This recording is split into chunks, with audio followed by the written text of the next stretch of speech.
할렐루야, 참으로 좋은 날입니다. 오늘도 주님의 위로와 평강이 우리 가운데 넘쳐나기를 기도드립니다. 저는 오늘 요한복음 1장 29절의 말씀을 중심으로 어린 양 되신 예수님, 이런 제목으로 잠시 말씀을 나누고자 합니다. 우리 하나님 말씀 보겠습니다. 보라, 세상 죄를 지고 가는 하나님의 어린 양이로다. 아멘. 여러분, 세례 요한은 예수님보다 6개월 먼저 난 자요, 구약의 마지막 선지자였습니다. 그런데 그 앞에 예수님이 지나가니까 자신의 의지와 상관없이 그 입에서 예언의 말씀이 흘러나왔습니다. 보라, 세상 죄를 지고 가는 하나님의 어린 양이로다. 그럼 여기서 어린 양이 무엇일까요? 첫 번째로 여기서 어린 양은 유월절 어린 양을 가리키는 겁니다. 그러면 유월절 어린 양은 무엇입니까? 이스라엘 백성들이 애굽에서 430년 동안 종살이를 하다가 하나님의 크신 권능의 손에 붙들려서 출애굽을 하게 됩니다. 그런데 이 과정에서 애굽에 내린 10가지 지향 중 마지막 지향인 장자의 죽음을 피할 유일한 길이 어린 양이었습니다. 출애굽기 12장 1절로 14절은 이렇게 기록합니다. 너희 어린 양은 흠없고 1년 된 수컷으로 하되 양이나 염소 중에서 취하고 이달 10날까지 간직하였다가 해질 때에 이스라엘 회중이 그 양을 잡고 그 피를 양을 먹을 집 좌우 문설주와 임방에 바르고 그 밤에 그 고기를 불에 구워 무교병과 쓴나물과 함께 아울러 먹되 날 것으로나 물에 삶아서 먹지 말고 머리와 다리와 내장을 다 불에 구워 먹고 아침까지 남겨두지 말며 아침까지 남은 것은 불사르라. 너희는 그것을 이렇게 먹을지니 허리에 띠를 띠고 발에 실을 신고 손에 지팡이를 잡고 급히 먹으라. 이것이 여호와의 유월절이니라. 내가 그 밤에 애굽 땅에 두루다니며 사람이라 짐승을 막론하고 애굽 땅에는 모든 처음 난 것을 다 치고 애굽의 모든 신을 내가 심판하리라. 나는 여호와라. 내가 애굽 땅을 칠 때에 그 피가 너희가 사는 집에 있어서 너희를 위하여 표적이 될지라. 내가 피를 볼 때에 너희를 넘어가리니 재앙이 너희에게 내려 멸하지 아니하리라. 여러분, 하나님께서는 유대력으로 니산월 1월 14일 저녁에 애굽 전역에 사람이나 짐승을 막론하고 애굽 땅에는 모든 장자는 다 쳐서 죽일 것을 말씀하셨습니다. 그렇지만은 이스라엘 백성들에게는 살 방안을 마련해 주었습니다. 그것은 열흘쯤 흠없는 1년 된 수컷으로 양이나 염소를 취하고 14일 저녁에는 그 양을 잡아서 문설주와 임방에 바르고 그 고기를 무교병과 쓴 나물과 함께 먹고 허리에 띠를 띠고 발에 신을 신고 손에 지팡이를 잡고 급히 먹으라는 겁니다. 이렇게 하면 하나님께서 애굽의 모든 장자를 죽일 때에 이스라엘 백성들의 집 좌우 문설주와 임방의 어린 양의 피를 볼 때에 넘어간다는 겁니다. 유월이란 말은 넘어 건너간다는 뜻입니다. 그래서 모세는 이스라엘 장로들을 불러 모으고 유월절 어린 양을 작게 만들고 우슬초 묶음을 가져다가 그릇에 담은 피에 적셔서 집 좌우 문설주 임방에 뿌리고 그리고 누구든지 그 집 문 밖에 나가지 말 것을 당부했습니다. 아니라 다를까 저녁에 해가 지고 밤이 깊어지니까 애굽 전역에 여기저기서 통곡 소리가 메아리를 쳤습니다. 출애굽기 12장 29절로 3절을 보니까 이렇게 기록합니다.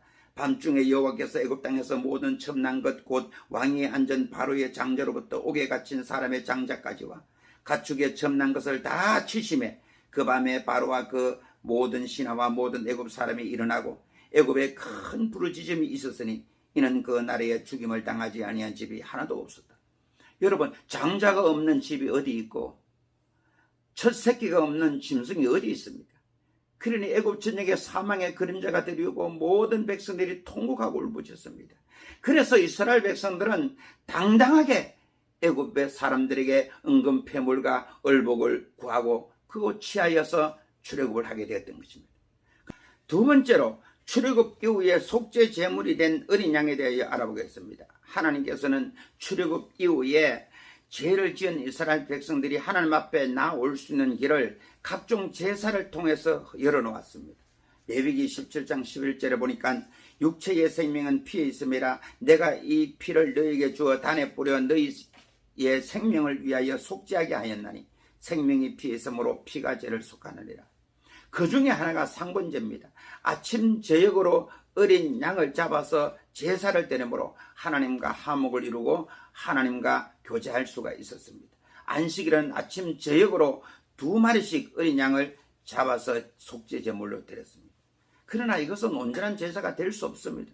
왜냐하면 제사를 드리고 돌아서면 또 죄인이 되고 마는 것입니다. 그러므로 이 구약의 제사는 장차 오실 구세주 예수님에 대한 그림자에 불과한 것입니다.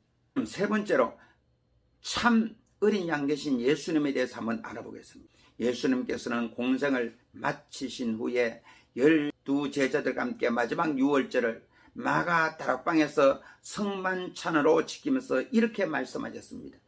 마태복음 26장 26절로 28절에 그들이 먹을 때에 예수께서 떡을 가지사 축사하시고 떼어 제자들에게 주시며 이르시되 받아서 먹으라 이것은 내 몸이니라 하시고 또 잔을 가지사 감사 기도하시고 그들에게 주시며 이르시되 너희가 다 이것을 마시라 이것은 제 사함을 얻게 하려고 많은 사람을 위하여 흘리는 바 나의 피 곧 언약의 피니라. 아멘. 여러분, 예수님께서는 동정녀 마리아의 몸에 성령으로 잉태되었기 때문에 죄가 없으신 분입니다. 그래서 흠없는 어린 양으로서 세상 죄를 담당하기에 조금도 부족함이 없었던 것입니다. 이 사실을 베드로전서 1장 18절로 19절은 이렇게 기록합니다. 너희가 알거니와 너희 조상이 물려준 망령된 행실에서 대속함을 받은 것은 은이나 금같이 없어질 것으로 된 것이 아니요 오직 흠없고 점없는 어린 양 같은 그리스도의 보배로운 피로 된 것이니라. 아멘. 그러므로 나의 죄를 씻기는 예수의 피밖에 없네. 다시 정케하기도 예수의 피밖에 없네. 내 주의 보혈은 정하고 정하다. 내 죄를 정케 하신 주 날 오라 하시네. 아멘. 그렇습니다. 여러분, 우리가 믿는 십자가 구원의 진리는 맹목적인 것이 아닙니다. 무대포로 덮어놓고 믿는 것이 아닙니다. 출애굽 없이 유월절 어린 양이 되시고 구약의 속죄 제물 어린 양으로 예수님께서는 2000년 전에 이 땅에 사람으로 오셨습니다. 그리고 죄를 걸머지고 십자가에서 죽으셨다가 3일 만에 부활하심으로 말미암아 인류의 모든 과거와 현재와 미래의 죄까지 한꺼번에 청산하시고 주의 이름을 부른 자에게 구원을 베풀어 주시는 것입니다. 이 진리 안에서 오늘 저와 여러분이 참된 제3의 기쁨을 누리는 하루가 되기를 예수님의 이름으로 축원합니다. 기도드리겠습니다. 좋으신 하나님 아버지, 예수님께서 2000절의 십자가에서 우리 죄를 다 청산하시고 구원을 베풀어 준 것을 감사합니다. 하나님, 진리를 알지니 진리가 너희를 자유케 하리라 했습니다. 이 진리 안에서 우리가 참 자유를 누리며 살 수 있도록 역사하여 주시옵소서. 예수님의 이름으로 기도드립니다. 아멘.